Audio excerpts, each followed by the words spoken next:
मनरेगा में है। मनरेगा के भी दिखा देता हूं मैं आपको साथ ही साथ। मनरेगा में हमारे 500 करीब 593 के करीब में हमारे गांव में मजदूर हैं जो जॉब कार्ड बन रखे हैं। हाँ, ये लिस्ट आ गई इसकी। हमारे गांव में 593 जॉब कार्ड बने हैं, जिसमें 593 जॉब कार्ड में बहुत लोग ऐसे हैं जो एक्टिव हैं। मेरे ख्याल से 100 से कम हो सकते हैं या 100 से ज़्यादा हो सकते हैं एक्टिव लोग हैं। और एक्टिव में इन्होंने गड़बड़ किया है बहुत ज़्यादा। इनके जो गांव के ठेकेदार हैं वो भी इसमें मनरेगा में हैं।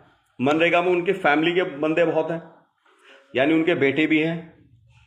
कुछ ऐसे लोग जोड़ रखे हैं कि उन्होंने काम किया, उनके बेटे ने भी काम किया, उसके छोटे बेटे ने भी काम किया, उसकी वाइफ ने भी काम किया मनरेगा में।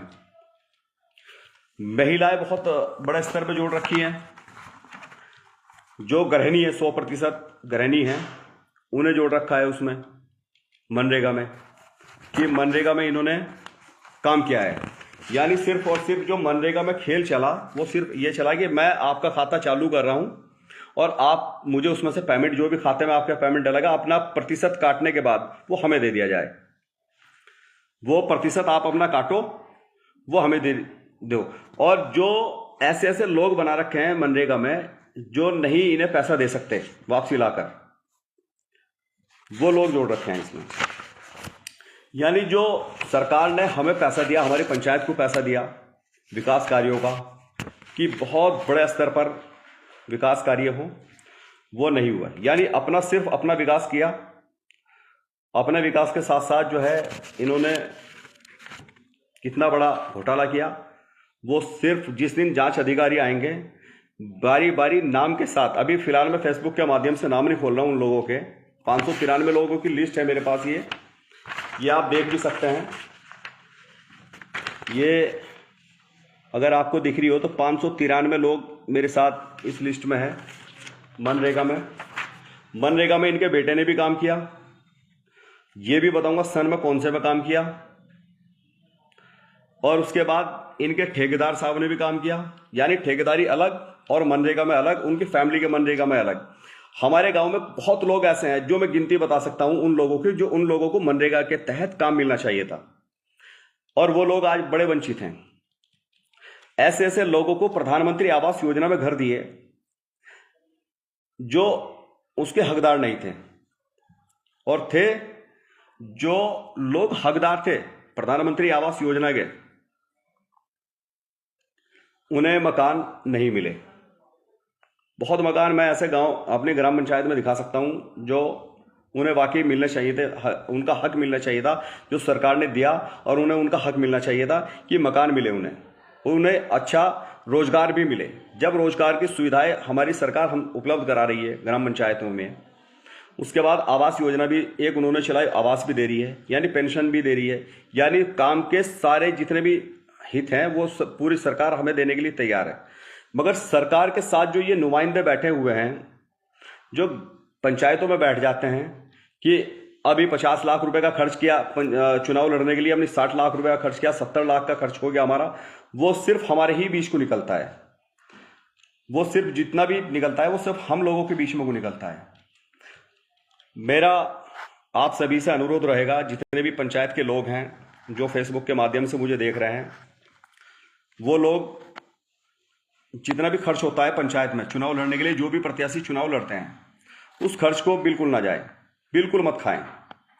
अगर कोई एक कप चाय भी पिला रहा है तो मत खाओ, मगर हाँ उससे सवाल पूछने का, जब वो जीत जाए और हमारा प्रतिनिधि बन जाए, उससे सवाल पूछने का पूरा मादा रखो कि हाँ, जो पूरे 5 साल हमने आपको अपना प्रतिनिधि बनाया, उन पूरे 5 सालों में आपने क्या किया। क्या हमें हक नहीं है पूरा जानने के लिए कि हमने पूरे 5 साल में, अगर हम पूछ ले कि तुमने क्या किया।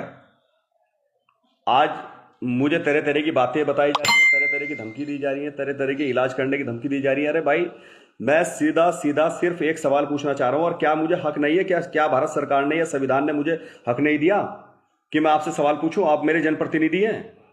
मैं सिर्फ जनप्रतिनिधि होने के नाते, एक आम आदमी होने के नाते सिर्फ मैं आपसे एक सवाल पूछ रहा हूं कि आप इन सवालों का मेरे जवाब दे दो। जो ये इतना मोटा चिट्ठा मैंने 10 साल का इकट्ठा किया आपके खिलाफ, इन सभी चीजों का मुझे हिसाब दे दो। ये सभी के सभी पंचायतों के काम है, ये सभी के सभी जितने भी हैं, ये इन सभी जितने भी मेरे पास तथ्य हैं उनका हिसाब दे दो। मेरी कोई लड़ाई नहीं है, किसी भी तरह की लड़ाई नहीं है, और मैं बिल्कुल नहीं चाहता कि मेरे साथ कोई भी किसी भी तरह की बात हो। मगर हाँ, मेरा हक है, और जितने भी फेसबुक के माध्यम से दोस्त मेरे साथ जुड़े हुए हैं, क्या वो भी बता दें कि क्या मेरा राइट है या नहीं है सवाल पूछने का, कि तुम्हें 10 साल दिए और 10 साल में तुमने हमारी पंचायतों में आखिरकार क्या दिया? सिर्फ घोटाले के अलावा या गबन के अलावा, इन सरकारी पैसों को ठिकाने के लगाने के अलावा कुछ किया? आपने इतनी बड़ी शादी की, पूरे गांव को पता है, पूरे इलाके को पता है कितनी बड़ी शादी की। उस शादी के अंदर अगर पंचायत का पैसा लगा, देखो आपने अपने पैसे लगा दी निजी, वो अलग बात है, मगर आज सबसे बड़ा सबकी जबान पे है कि उन पैसों से अगर सरकार का उसमें पैसा लगा है, और ये मैं बिल्कुल गारंटी के साथ कह सकता हूं सरकार का वाकई पैसा लगा है, सरकार के पैसों को बड़े स्तर पर ठिकाने लगाया गया है।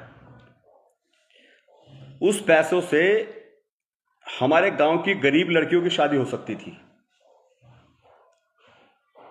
उन्हें साइकिल मिल सकती थी, उन्हें सिलाई मशीन मिल सकती थी, और जितने भी कमाई के आय हैं, कमाई के सामान हैं, उन लड़कियों को घरेलू काम मिल सकते थे। एक जनप्रतिनिधि आपको चुनने के बाद हमने यही सोचा कि सब काम करें, हमारा गांव सुंदर बने। फॉगिंग में इतना पैसा खर्च किया गया, हद से ज्यादा। एंटी लार्वा स्प्रे में इतना पैसा खर्च किया गया, हद से ज्यादा। उन सभी अकाउंट की डिटेल भी मेरे पास पड़ी है, क्योंकि मैंने आरटीआई के माध्यम से अभी मांगी है। जिसके अकाउंट में पैसा कितना अकाउंट में पैसा गया, वो भी मैं सब जनता के सामने लाने वाला हूं जल्द से जल्द, कि किस किस के खाते में कितना ज्यादा पैसा गया।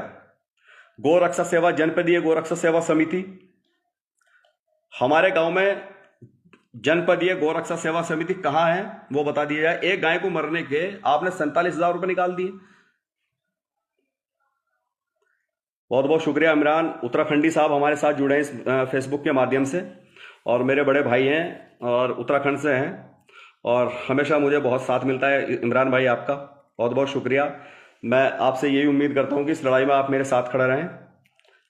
और तो जो मेरा माध्यम था वो सिर्फ ये था कि जनपदीय गोरक्षा समिति बना दिया आपने, उस समिति में आपने कितना पैसा ट्रांसफर किया वो भी मैं जनता के सामने जल्द से जल्द बताऊंगा कि कितना किया।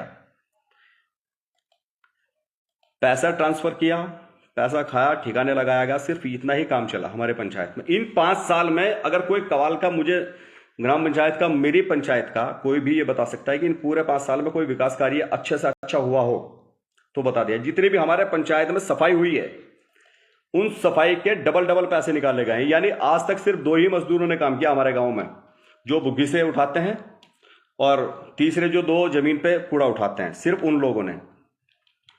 हमारा कूड़ा केंद्र बना, ओडी प्लस कूड़ा केंद्र बना। ओडी प्लस कूड़ा केंद्र में जैविक खाद की सुविधाएं हुई कि जैविक खाद उपलब्ध हो, किसानों को बेचा जाए, आय दुगनी हो हमारे पंचायत की।